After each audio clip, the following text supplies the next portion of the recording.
नमस्कार साथियों, good morning, सुप्रभात। उम्मीद करता हूँ आप सब अच्छे होंगे और आपकी तैयारी अच्छी चल रही होगी। जैसा कि आपको पता है, अपन प्रतिदिन सुबह एक क्लास लगाते हैं डेली करंट अफेयर की, जिसमें अपन उस दिन के करंट अफेयर को डिटेल एनालिसिस और स्टैटिक्स जीके के साथ कवर करते हैं। उसी कड़ी में आज है 4 अक्टूबर 2024 और 4 अक्टूबर का जो भी मोस्ट इंपॉर्टेंट करंट अफेयर है उसको अपन डिटेल एनालिसिस और स्टैटिक्स जीके के साथ इस वीडियो में कवर करेंगे। अपन करंट अफेयर की क्लास के अंदर प्रत्येक करंट अफेयर के क्वेश्चन को बड़े डिटेल में समझते हैं। ऐसा क्यों है? चाहे आप कोई से भी एग्जाम की तैयारी कर रहे हो, आप यूपीएससी सीएससी की तैयारी कर रहे हो, स्टेट बीसीएस की तैयारी कर रहे हो, एसएससी, बैंक, रेलवे या किसी भी स्टेट के किसी भी एग्जाम की तैयारी कर रहे हो, जिसमें अगर करंट अफेयर का ये सेक्शन आता है तो अपनी ये क्लास उसके लिए रामबाण साबित होने वाली है। इसके अलावा आप ऑल इंडिया में किसी भी एग्जाम की तैयारी कर रहे हो, उसके लिए अगर आपको हैंड रिटन नोट्स चाहिए, हाथ से लिखे हुए नोट्स चाहिए, चाहे यूपीएससी हो गया, एचपीएससी हो गया, एमपीपीएससी हो गया, बीपीएससी हो गया, राजस्थान में आरएसएसआई या कोई सा भी एग्जाम, एसएससी, बैंक, उसके लिए इन्फ्यूजन नोट्स, ये अपनी वेबसाइट है infusionnotes.com के नाम से, वहां पर जाकर अपने नोट्स ऑर्डर कर सकते हो, जो आपके घर पे सीधे 2 से 3 दिन में डिलीवर हो जाएंगे। बहुत ही शानदार नोट्स हैं, जो सिलेक्टेड अधिकारी है उनके द्वारा लिखे गए नोट्स है। नोट्स के अंदर डायग्राम, फ्लो चार्ट, इंडेक्स, सारी चीजें बहुत ही सिस्टमेटिक तरीके से लिखी गई है। तो आप इन नोट्स को जरूर ट्राई कर सकते हो, ये आपकी सफलता की कुंजी हो सकती है। तो चलिए आज की क्लास को बिना किसी देरी के शुरू करते हैं। पहला क्वेश्चन, सेप अंडर 17 चैंपियनशिप का खिताब किसने हासिल किया है? इंपॉर्टेंट क्वेश्चन है, इसको 2 स्टार लगा लेना। ये क्वेश्चन एग्जाम में पूछा जा सकता है, ठीक है।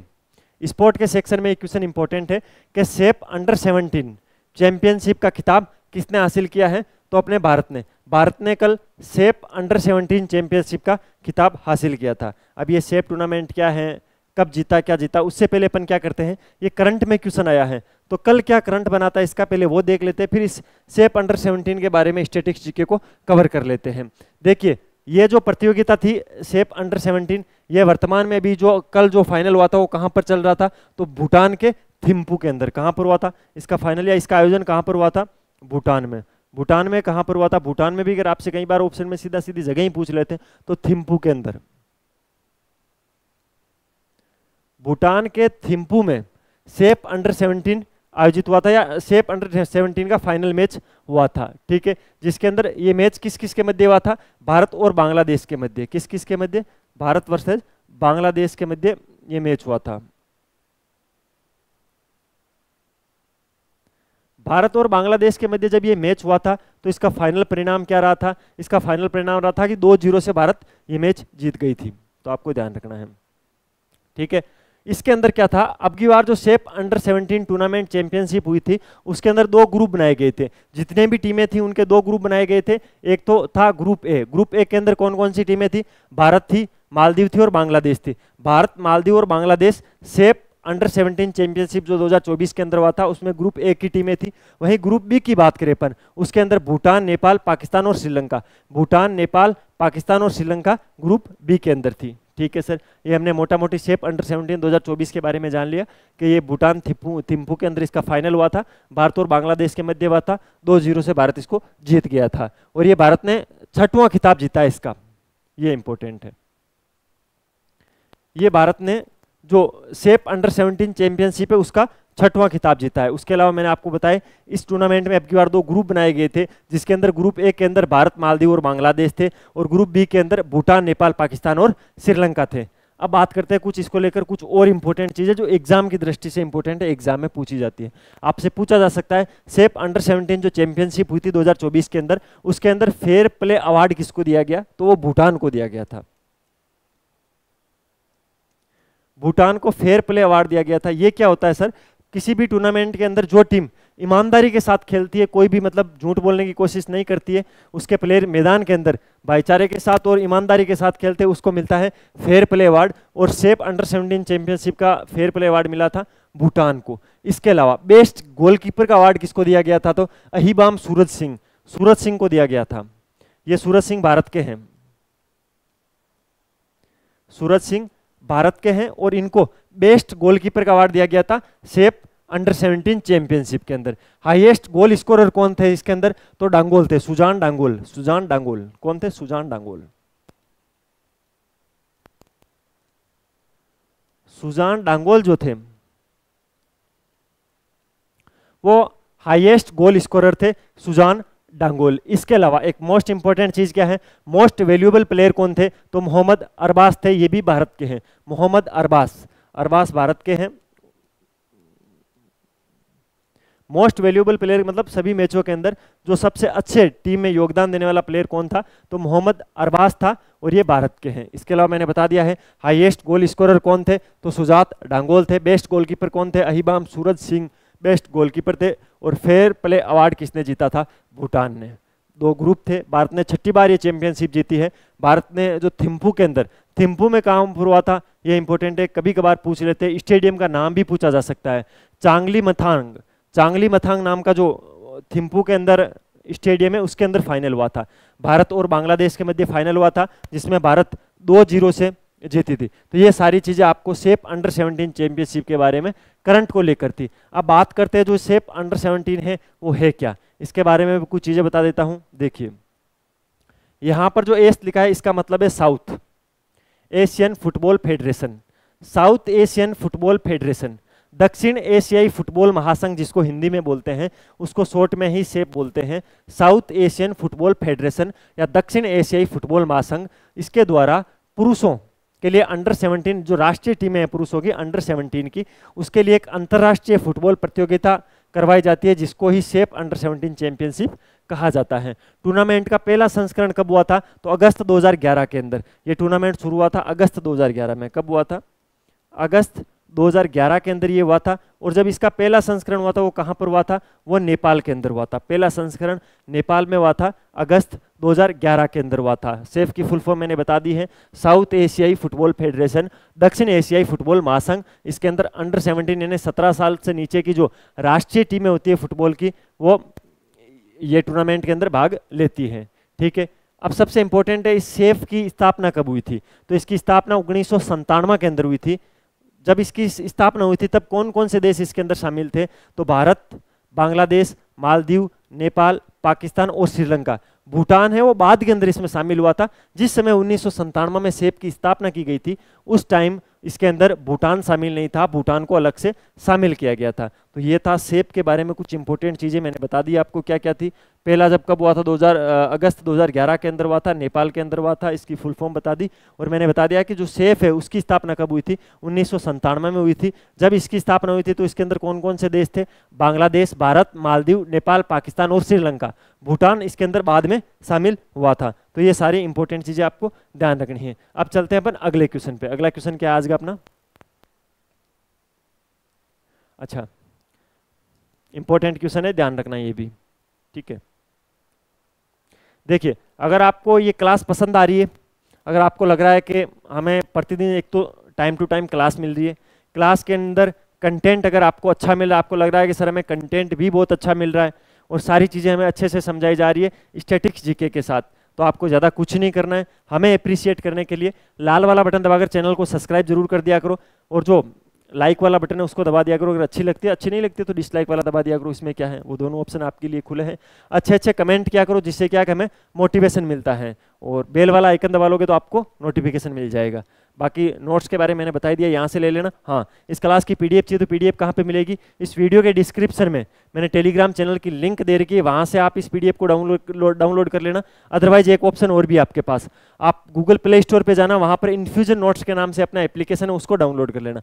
वहाँ पर क्लास भी मिलती है, उस क्लास की पीडीएफ भी मिलती है और क्विज भी मिलती है। अदर जो जिस भी एग्जाम की तैयारी कर रहे हो उसकी टेस्ट सीरीज बिल्कुल फ्री मिलती है, कुछ वीडियो क्लासेज भी मिलेगी आपको, नोट्स भी वहाँ पर काफ़ी हद तक फ्री में दे रखे हैं, तो आप उनको जरूर चेकआउट कर लेना।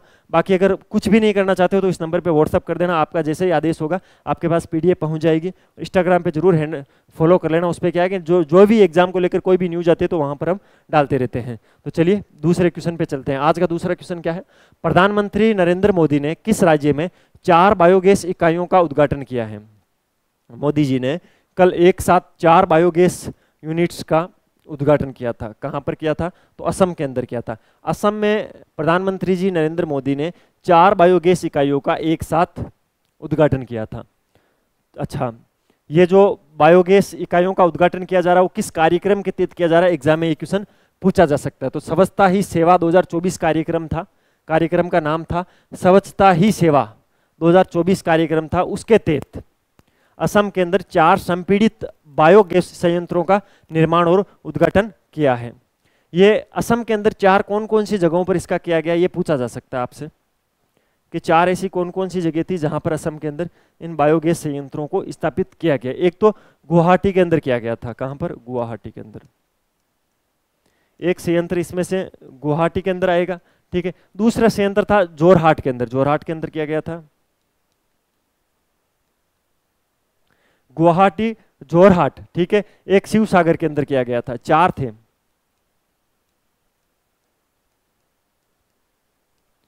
ठीक है। गुवाहाटी, जो जोरहाट और शिव सागर। इसके अलावा जो चौथा जो था वो था तिनसुकिया के अंदर। कहां पर? तिनसुकिया के अंदर।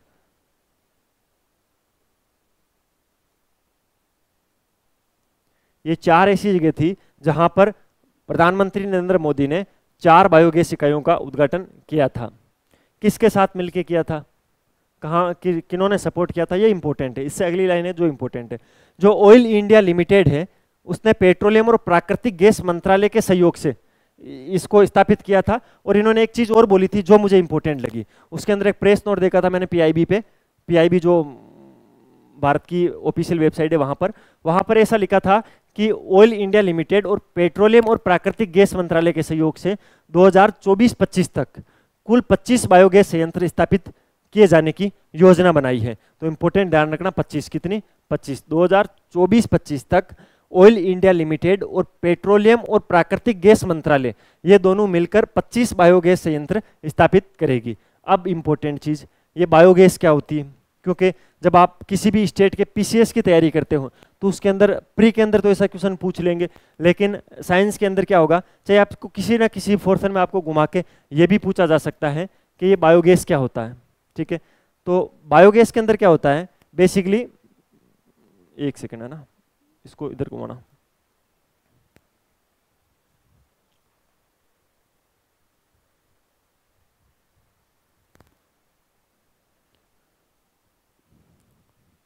बायोगैस को अपन है ना जनरली गोबर गैस के नाम से भी जानते हैं। उसके अंदर क्या होता है, पादपों से जो भी अपशिष्ट प्राप्त होता है या जैविक जो भी अपशिष्ट होता है जैसे गोबर हो गया, उसको ऑक्सीजन के बिना सड़ाया गलाया जाता है और उससे जो गैस उत्पन्न होती है उसको बायोगैस बोलते हैं, ठीक है। प्रदूषण रहित गैस होती है, प्रदूषण बहुत कम होता है, इसलिए अभी सभी सरकारें इसको बढ़ावा दे रही है। तो इसी के उपलक्ष्य के अंदर प्रधानमंत्री मोदी जी ने भी 4 बायोगैस इकाइयों का असम के अंदर उद्घाटन किया था। इसके अलावा क्या चीज़ें मैंने बताई थी कि भारत का जो पेट्रोलियम मंत्रालय है उसके साथ ऑयल इंडिया लिमिटेड मिलकर 2024-25 तक 25 नई यूनिट्स का उद्घाटन करेगी। अगले क्वेश्चन पे चलते हैं। अगला क्वेश्चन क्या है आज का?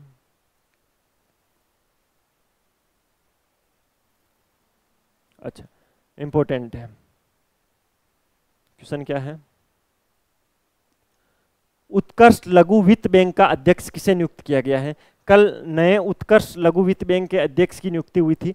अब इनको नया नहीं बोला जा सकता क्योंकि पहले भी उत्कर्ष लघु वित्त बैंक के अध्यक्ष यही थे। इनको वापस नया कार्यकाल दिया गया है, इनको वापस रिपीट किया गया है। पीके गुप्ता, पीके गुप्ता जी को उत्कर्ष लघु वित्त बैंक का नए अध्यक्ष के रूप में नियुक्त किया है या इनकी पुनः नियुक्ति हुई है, ठीक है। इनका पूरा नाम क्या है? प्रवीण कुमार गुप्ता। प्रवीण कुमार गुप्ता। अगर आप बैंक की तैयारी कर रहे हो, थोड़े बहुत भी बैंक के करंट अफेयर में अगर इंटरेस्ट रखते हो तो इनके बारे में आप अच्छे से जानते होंगे। करंट अगर आप रेगुलरली पढ़ रहे हो तो इनके बारे में डेफिनेटली जानते होंगे। प्रवीण कुमार गुप्ता जो हैं उनको वापस फिर से उत्कर्ष लघु वित्त बैंक का अध्यक्ष नियुक्त किया गया है। इसके अलावा इन्होंने 38 वर्ष तक भारतीय स्टेट बैंक के प्रबंधन निर्देशक के रूप में काम किया था, एमडी के रूप में। प्रबंधन निर्देशक को मैंने एक दिन पहले भी बताया था, मैनेजमेंट डायरेक्टर बोलते हैं। और जो 38 वर्षों तक भारतीय स्टेट बैंक के प्रबंधक निर्देशक रहे हैं पीके गुप्ता जी। इसके अलावा इन्होंने एक सबसे अच्छा काम किया था, बैंक ऑफ बड़ौदा है ना उसके वरिष्ठ सलाहकार थे, जहां से इनको लगा, मतलब सरकार को लगा कि इनके अंदर एक नेतृत्वकारी भूमिका निभाने की क्षमता है। उसके बाद ही इनको उत्कर्ष लघु वित्त बैंक का अध्यक्ष नियुक्त किया गया था। पिछला कार्यकाल भी इनका था और अब नए कार्यकाल के रूप में भी कल नई नियुक्ति हुई है इनकी पीके गुप्ता जी की। तो इंपॉर्टेंट है, ध्यान रखना है। उत्कर्ष लघु बैंक क्या है? अब सबसे इंपॉर्टेंट चीज ये है कि उत्कर्ष लघु बैंक क्या है और ये क्या कार्य करती है। जो उत्कर्ष लघु बैंक है वो बेसिकली काम क्या करती है, तो इसका सही नाम है उत्कर्ष स्मॉल फाइनेंस लिमिटेड, जिसको यूएसबीएल के नाम से शॉर्ट में जानते हैं। आपको पता होना चाहिए, ज्यादातर बैंकों के नाम इंग्लिश में ही होते हैं, तो इंग्लिश के अंदर इसका नाम है यूएसबीएल, ठीक है, उत्कर्ष स्मॉल फाइनेंस बैंक लिमिटेड। ये एक अनुसूचित वाणिज्यिक बैंक है, क्या है, अनुसूचित वाणिज्यिक बैंक है उत्कर्ष वित्त बैंक, ठीक है। उत्कर्ष वित्त बैंक है वो बैंकिंग विनिमय अधिनियम, आपको पता होना चाहिए बैंकों के लिए एक विनिमय अधिनियम आया था 1949, उसकी धारा 22(1) के तहत भारतीय रिजर्व बैंक के साथ पंजीकृत है, ठीक है। मैं क्या बोल गया आपको समझ में नहीं आएगी।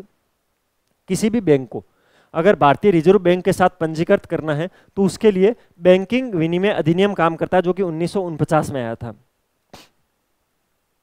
1949 के अंदर जो ये बैंकिंग विनिमय अधिनियम आया था उसकी धारा 22(1) के तहत, उसकी धारा 22(1) के तहत किसी भी बैंक को भारतीय रिजर्व बैंक के साथ पंजीकृत किया जाता है तो उसी के अनुसार जो उत्कर्ष स्मॉल फाइनेंस बैंक लिमिटेड है उसको एक अनुसूचित वाणिज्यिक बैंक के रूप में बैंकिंग विनिमय अधिनियम 1949 की धारा 22(1) के तहत भारतीय रिजर्व बैंक के साथ पंजीकृत किया गया था। सीधी सीधी चीजें। ये बैंक काम क्या करती है? बैंक दो तरीके से काम करती है, एक तो फाइनेंस देने का काम करती है, एक बैंक दूसरी सुविधाएं भी उपलब्ध कराती है। फाइनेंस के रूप में तो ये जो उत्कर्ष स्मॉल फाइनेंस बैंक है वो जैसे माइक्रो फाइनेंस लोन हो गया, माइक्रो स्मॉल और मीडियम एंटरप्राइजेज हो गए जिसको अपन MSME बोलते हैं। MSME इंपॉर्टेंट है। राजस्थान के अंदर जब अपन इकोनॉमिक सर्वे पढ़ेंगे तो MSME के बारे में मैं आपको अच्छे से समझाऊंगा। MSME होता क्या है, इसकी परिभाषा क्या है। जैसे हाउसिंग लोन हो गया, थोक के अंदर किसी को उधार देना हो गया, जमा खाते हो गए आदि कार्य करती है ये उत्कर्ष लघु वित्त बैंक।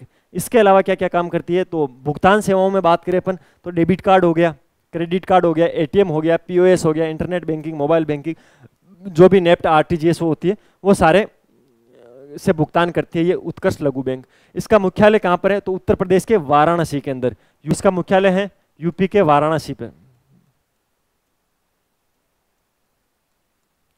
यूपी वाराणसी के अंदर उत्कर्ष लघु वित्त बैंक का मुख्यालय है। तो ये सारी चीजें आपको ध्यान रखना है। ये एक अनुसूचित वाणिज्यिक बैंक है जो बैंकिंग अधिनियम 1949 है उसकी धारा 22(1) के तहत भारतीय रिजर्व बैंक के साथ पंजीकृत है। क्या क्या काम करती है, लोन वगैरह देती है, सब कहने की बातें। बाकी जो भुगतान के अंदर ATM, जो भी डेबिट कार्ड, क्रेडिट कार्ड हो गए, नेट बैंकिंग, मोबाइल बैंकिंग, जो भी है, नेफ्ट RTGS, वो सारे काम करते हैं। इसका मुख्यालय कहाँ पर है, उत्तर प्रदेश के वाराणसी के अंदर। और इसके नए अध्यक्ष बने हैं PK गुप्ता जी। मेरे कहने का मतलब ये था। तो अपन ने सारी चीजें डिटेल में समझने की कोशिश की। अगले क्वेश्चन पे चलते हैं। ये मोस्ट इंपोर्टेंट क्वेश्चन है, ये आगामी किसी भी एग्जाम में छपे, लेकिन छपेगा जरूर करंट में। आप चाहे कोई से भी एग्जाम की तैयारी कर रहे हो, सतर्क हो जाना, ये क्वेश्चन इंपॉर्टेंट है। खो खो विश्व कप 2025 का आयोजन कहाँ किया जाएगा? जो खो खो विश्व कप 2025 है उसका आयोजन किस जगह पर किया जाएगा, इस क्वेश्चन में ऐसा पूछा गया है। और जो भारत के अंदर किया जाएगा। सबसे इंपॉर्टेंट क्या बनता है, पहली बार ही विश्व के अंदर खो खो का विश्व कप हो रहा है 2025 में और उसका आयोजन ही भारत करेगा। तो भारत के लिए सबसे गौरवान्वित होने वाली बात है। इसको लेकर कल क्या अपडेट आया था, तो कल भारतीय खो खो महासंघ और जो अंतर्राष्ट्रीय खो खो महासंघ है उसने घोषणा की थी कि पहला खो खो विश्व कप है वो 2025 के अंदर भारत में आयोजित होगा। कब होगा? 2025 के अंदर आयोजित होगा। ये घोषणा कल किसने की थी, तो भारतीय खो खो महासंघ और अंतर्राष्ट्रीय खो खो महासंघ ने की थी। इसमें क्या किया जाएगा, तो इसके अंदर 6 महाद्वीप जो है उसके 24 देश भाग लेंगे, जिसके अंदर 16 पुरुष टीमें होगी और 16 महिला टीमें होगी। तो ये इंपॉर्टेंट लाइनें पूछा जा सकता है। कई बार क्या होता है, निम्न में से कौन से कथन सही है, तो 4 कथन दे दी, उसमें से या तो 2 सही है, 3 सही है, 4 सही है। उस कंडीशन में करंट अफेयर में ऐसा क्वेश्चन फंस सकता है। क्या है कि जो खो खो विश्व कप 2025 होगा उसके अंदर 6 महाद्वीप होंगे। 6 महाद्वीपों के कितने देश भाग लेंगे, तो 24 देश भाग लेंगे। 24 देश भाग लेंगे। टीमें कितनी होगी, प्रत्येक वर्ग की बात की जाए तो 16 तो पुरुष टीमें होगी, टोटल 16 पुरुष टीमें होगी और 16 ही महिला टीम होगी। इंपॉर्टेंट 4 चीजें याद रख लेना। 6 महाद्वीपों के 24 देशों के 16 पुरुष और 16 महिला टीमें खो खो विश्व कप 2025 में भाग लेगी, जिसका आयोजन कौन करेगा, जिसका आयोजन भारत करेगा। ठीक है सर। एक आपको पता होना चाहिए, जो भारतीय खो खो महासंघ है उसको शॉर्ट में क्या बोलते हैं, KKFI। कई बार एग्जाम में इसकी जगह ये लिखा आता है kho kho federation of India, English में बोलते हैं, हिंदी में भारतीय खो खो महासंघ बोलते हैं और इंग्लिश के अंदर kho kho federation of India बोलते हैं। ठीक है। Kho kho federation of India ने क्या किया है, बोला कि 2025 के अंदर जब अपन विश्व कप करवाएंगे खो खो का, उससे पहले 10 शहरों के 200 स्कूलों में इस खेल को बढ़ावा देने के लिए एक योजना बनाएंगे। तो इंपॉर्टेंट है, ध्यान रखना है, पूछा जा सकता है कि 10 शहरों में 200 स्कूलों में जो खो खो खेल को बढ़ावा देने के लिए कौन सी संस्था प्रयासरत है या कौन सी संस्था ने एक नई योजना बनाई है, तो KKFI, kho kho federation of India ने, आपसे पूछा जा सकता है। अब बात करते हैं ये जो खो खो विश्व कप 2025 है वो भारत में हो रहा है, भारतीय खो खो महासंघ इसको करवा रहा है, तो क्यों ना अपन जाने कि ये जो भारतीय खो खो महासंघ है वो क्या है, इसके बारे में कुछ जानकारी लेना जरूरी है। इसकी स्थापना कब और किसने की थी? जो भारतीय खो खो महासंघ है उसकी स्थापना हुई थी सबसे पहले 1956 के अंदर। कब हुई थी? 1956 में। भारतीय खो खो महासंघ की स्थापना 1954 में हुई थी, 1956 लिख दो यहाँ पे। ये की किसने की थी? ये जो 1956 में भारतीय खो खो महासंघ की स्थापना हुई थी वो सारे ही सेना के जो अधिकारी थे उन्होंने की थी। सारे के सारे इसके अंदर लेफ्टिनेंट थे, जिसके अंदर महाराष्ट्र के लेफ्टिनेंट थे नेरूरकर नाम से। क्या नाम से? नेरूरकर नाम से। लिख लेता हूं मैं सारे नाम। मैं नहीं चाहता हूं कि मैं अगर आपको करंट में कोई भी टॉपिक पढ़ाऊं और इसमें बाहर से कोई क्वेश्चन जाए, सारे क्वेश्चन यहीं से फंसने चाहिए, कितना ही डिटेल में चाहिए उनको पढ़ाना पड़े। महाराष्ट्र के लेफ्टिनेंट थे नेरूरकर, एक लेफ्टिनेंट थे भूपति मजूमदार। कौन थे? भूपति मजूमदार। भूपति ही लिख देता हूं, चलो पूरा लिख देता हूं, मजूमदार। भूपति मजूमदार थे, नेरूरकर थे, इसके अलावा शुभनाथ मलिक थे एक।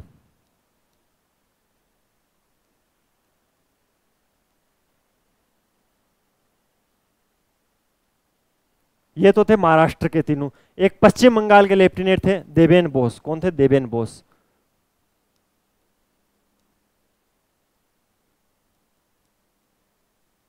ये तो थे पश्चिम बंगाल के, और ये जो ऊपर तीन है ये है महाराष्ट्र के। इन चार लेफ्टिनेंटों ने मिलकर नेरूरकर, भूपति मजूमदार, शुभनाथ मलिक और देवेन बोस ने 1956 के अंदर भारतीय खो खो महासंघ की स्थापना की थी। तो ये लाइन बहुत ही इंपॉर्टेंट है।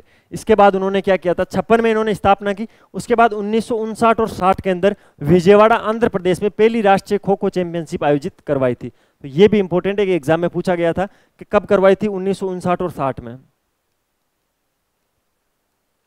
1959 और 60 में कहां पर करवाई थी? तो विजयवाड़ा के अंदर। कहां पर?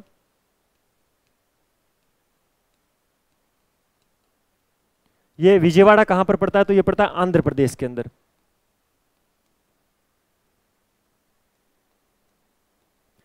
आंध्र प्रदेश विजयवाड़ा के अंदर 1959 और 60 में पहली राष्ट्रीय खो खो चैंपियनशिप का आयोजन करवाया था। 1956 के अंदर भारतीय खो खो महासंघ की स्थापना की थी नेरूरकर, भूपति मजूमदार, शुभनाथ मलिक और देवेन बोस ने मिलकर। ठीक है। भारतीय खो खो संघ जो महासंघ है उसके वर्तमान में अध्यक्ष कौन है? तो सुधांशु मित्तल। सुधांशु मित्तल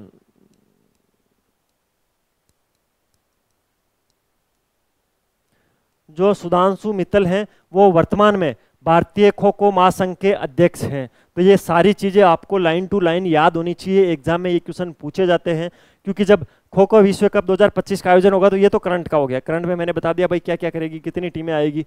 ठीक है। उसके बाद में क्या है कि कई बार एग्जामिनर क्या करता है कि चलो खो खो के बारे में करंट के क्वेश्चन जब पेपर में पूरे हो जाते हैं, करंट तो अपन ने अच्छे से दे दिया, अब बाकी क्वेश्चन भी दे, स्टैटिक्स जीके भी दे, तो उस कंडीशन में वो क्या करता है कि चलो खो खो के बारे में यार विश्व कप में पूछा गया, इसको अपन करंट में नहीं डाल पाए, लेकिन एक काम कर लेते हैं, जो भारतीय खो खो महासंघ है उसके बारे में कुछ स्टैटिक्स पूछ लेते हैं। तो उस कंडीशन में ये क्लास आपको याद आएगी। तो आपको ध्यान रखना है, इस क्लास को पढ़ते वक्त बिल्कुल भी लापरवाही नहीं बरतनी है। इसकी पीडीएफ आप जरूर ले लेना मेरे से। पीडीएफ के अंदर मैं जो भी ये फैक्ट बता रहा हूं, अगर आपको अभी लिखा नहीं जा रहा है, आपके पास इतना टाइम नहीं है कि लिखा नहीं जा रहा है, तो मैं आपको इसकी पीडीएफ दे दूंगा।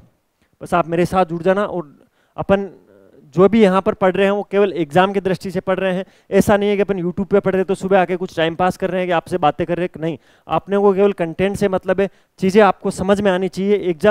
एग्जाम में सारी चीज़ें देखने को मिलनी चाहिए। अगला question, world green economy forum का शुभारंभ कहाँ पर हुआ है? परसों से शुरू हुआ था, कल भी चल रहा था, आज इसका लास्ट डे है। ये 3 दिन का प्रोग्राम था। वर्ल्ड ग्रीन इकोनॉमी फोरम का शुभारंभ कहाँ पर हुआ था? अब आप इसके एक बार ऑप्शन देख लीजिए। ऑप्शन जब आप देखोगे तो आपको बहुत सारी चीजें समझ में आएगी। क्या आएगी? जब तक आप एक बार इस क्वेश्चन को वापस पढ़ लीजिए।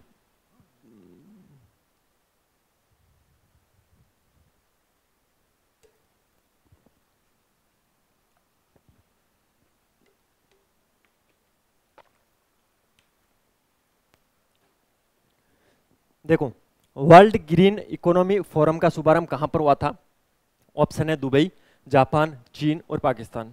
अब आपको ऐसी कंडीशन में अगर टप्पा लगाने की जाए कि भाई यार क्वेश्चन नहीं आ रहा है, क्वेश्चन तो करेंगे अपन, तो आपके पास 3 ऑप्शन बच जाते हैं, क्योंकि सर आपने एक पाकिस्तान दे दिया, ये ग्रीन इकोनॉमी क्या, इसकी खुद की इकोनॉमी इतनी डगमगाई हुई है कि वो खुद की जो ओरिजिनल इकोनॉमी है उसको नहीं संभाल पा रहा, तो ग्रीन इकोनॉमी का तो यहाँ कोई मतलब ही नहीं है।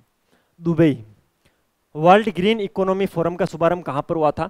दुबई के अंदर हुआ था, ठीक है। सबसे इंपॉर्टेंट है, इसका संरक्षण किसने किया था या किसके नेतृत्व में ये हुआ था, क्योंकि कोई भी प्रोग्राम होता है तो उसके चीफ गेस्ट कौन थे उसके बारे में पूछा जाता है। जो शेख मोहम्मद बिन राशिद अल मखतूम है, उसके संरक्षण के अंदर दुबई के अंदर वर्ल्ड ग्रीन इकोनॉमी फोरम हुआ था, ठीक है। इसके अंदर इंपॉर्टेंट चीज़ क्या है, जो इसके अलग अलग सत्र हुए थे, जो कुछ सत्र हुए थे उसके अंदर जलवायु शमन हो गया, भारी उद्योगों का डिकार्बोनाइजेशन हो गया, और इस तरह में एआई की भूमिका शामिल थे। इसके अंदर ये नहीं है कि भाई इसके अंदर अलग अलग स्टेप में ये प्रोग्राम हुआ था, अभी भी चल रहा है। तो इसके अंदर एक तो जलवायु शमन पे प्रोग्राम हुआ था, एक जो भारी उद्योग है उस पर डिकार्बोनाइजेशन पर एक हुआ था, और एक हुआ था इस तरह में एआई का मतलब आर्टिफिशियल इंटेलिजेंस, ठीक है, तो आपको ध्यान रखना है।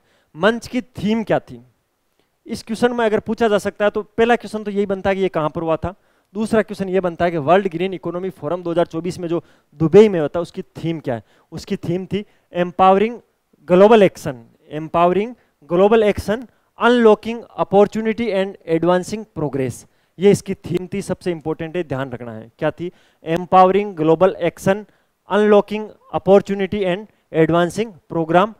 जो world green economy forum 2024 Dubai में हुआ था उसकी थीम थी, तो ये इंपॉर्टेंट है, इसके बारे में विशेष ध्यान रखना है। अब यहाँ से स्टैटिक्स क्या बनता है? अच्छा, पहले इसका मैं स्टैटिक्स बता देता हूँ कि सर ये जो दुबई है इसके बारे में बता दूँ। आपने एक देश का नाम सुना होगा यूएई, जहाँ पर पिछला वर्ल्ड कप हुआ था, ठीक है, जब कोरोना टाइम था तो आईपीएल भी यूएई के अंदर होता है। तो आपको कभी दिमाग में आया ये यूएई क्या है? ठीक है, यूएई क्या है? यूएई की फुल फॉर्म तो होती है संयुक्त अरब अमीरात। क्या होती है? संयुक्त अरब अमीरात।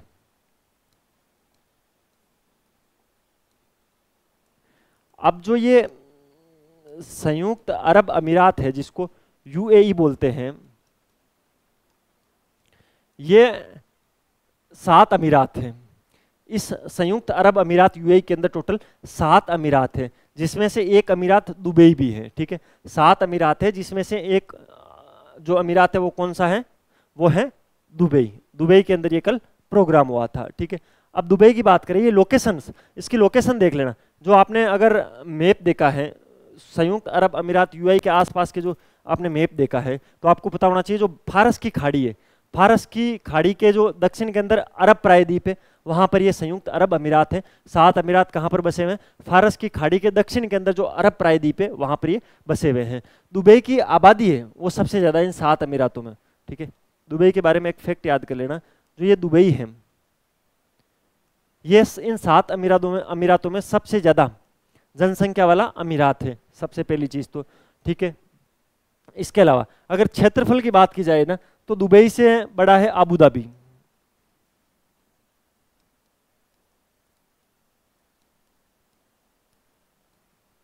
जो अबू धाबी है या जिसको अबू धाबी भी बोलते हैं, अबू धाबी है वो क्षेत्रफल की दृष्टि से 7 अमीरातों में सबसे बड़ा है। दूसरे नंबर पे दुबई है। बाकी जनसंख्या की दृष्टि से सबसे बड़ा अमीरात दुबई है। संयुक्त अरब अमीरात है, इसके अंदर 7 टोटल अमीरात है, जिसमें से सबसे बड़ा अमीरात है वो है अबू धाबी, उसके बाद है दुबई। क्षेत्रफल की दृष्टि से, जनसंख्या की दृष्टि से बात की जाए तो सबसे बड़ा अमीरात है दुबई के अंदर। लोकेशन से बात की जाए तो फारस की खाड़ी के दक्षिण में जो अरब प्रायद्वीप है वहाँ पर ये बसे हुए हैं, ठीक है।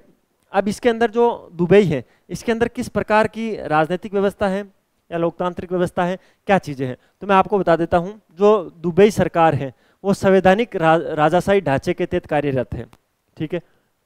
जो संवैधानिक है, संविधान है उसके अंदर, लेकिन वहां पर आज भी राजाशाही ढांचा ही चलता है। किसमें? दुबई के अंदर, ठीक है।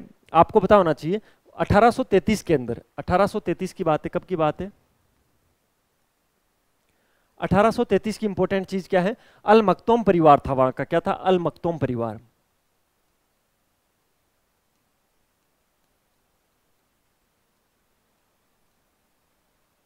ये अल मक्तूम परिवार 1833 से लगातार वहां पर शासन कर रहा है। और वर्तमान में वहां के शासक कौन है? तो मौजूदा शासक है मोहम्मद बिन राशिद अल मक्तूम।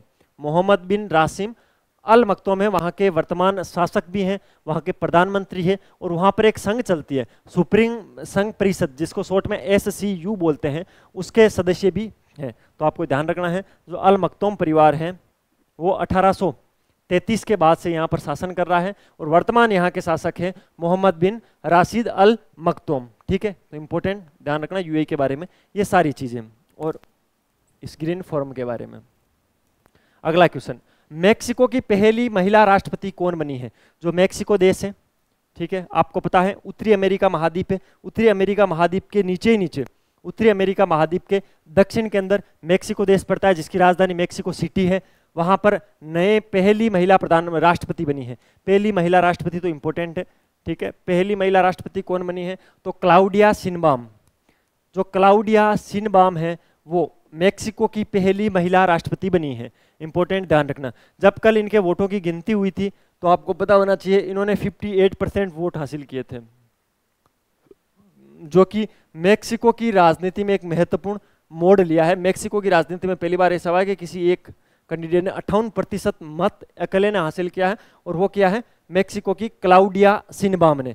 क्लाउडिया शिनबाम के बारे में आपको पता होना चाहिए, ये एक जलवायु वैज्ञानिक थी, जलवायु वैज्ञानिक थी क्लाउडिया शिनबाम, और इन्होंने राष्ट्रपति का चुनाव लड़ा था। इससे पहले उन्होंने मेयर का चुनाव भी वहां से लड़ा था, और अब राष्ट्रपति के चुनाव के अंदर उन्होंने 58% तक वोट हासिल करके मेक्सिको की पहली महिला राष्ट्रपति बनी है क्लाउडिया शिनबाम। अब बात करते हैं मेक्सिको के बारे में। मेक्सिको मैंने बताया उत्तरी अमेरिका है, उसके दक्षिण में स्थित एक देश है मेक्सिको, ठीक है। क्षेत्रफल की दृष्टि से 13वां विश्व का सबसे बड़ा देश है। लो आपको स्टैटिक्स का एक फैक्ट और मार देता हूं कि क्षेत्रफल की दृष्टि से मेक्सिको विश्व का 13वां सबसे बड़ा देश है। राजधानी मैंने आपको पहले ही बता दी, मेक्सिको सिटी, और इसकी जो आधिकारिक भाषा है वो है स्पेनिश। यहाँ पर स्पेनिश बोली जाती है, तो आधिकारिक भाषा स्पेनिश है।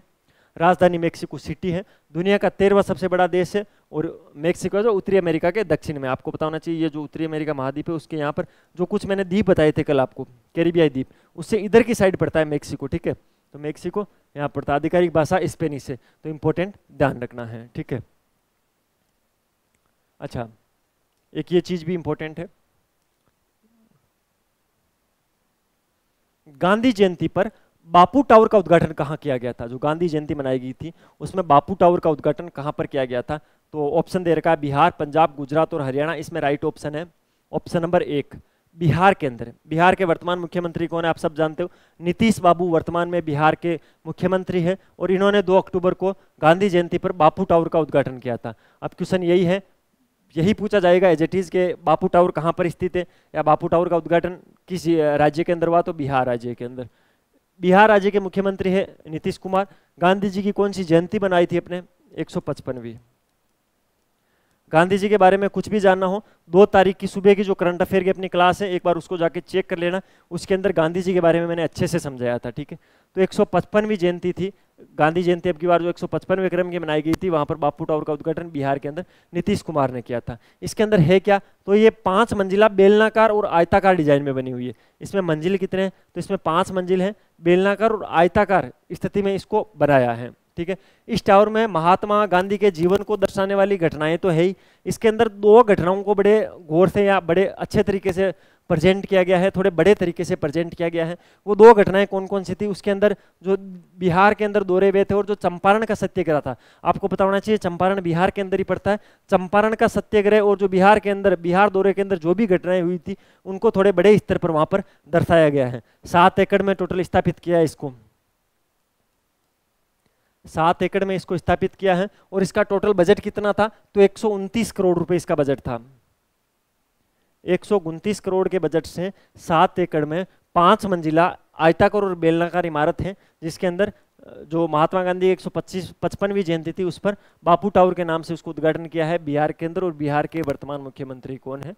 तो वो है नीतीश कुमार। नीतीश कुमार है। आपको पता है अभी जब सरकार बन रही थी तो नीतीश का बहुत बड़ा रोल था। यह था 4 अक्टूबर 2024 का इंपॉर्टेंट करंट अफेयर, जिसको अपन ने स्टैटिक्स जीके और डिटेल एनालिसिस के साथ कवर करने की कोशिश की।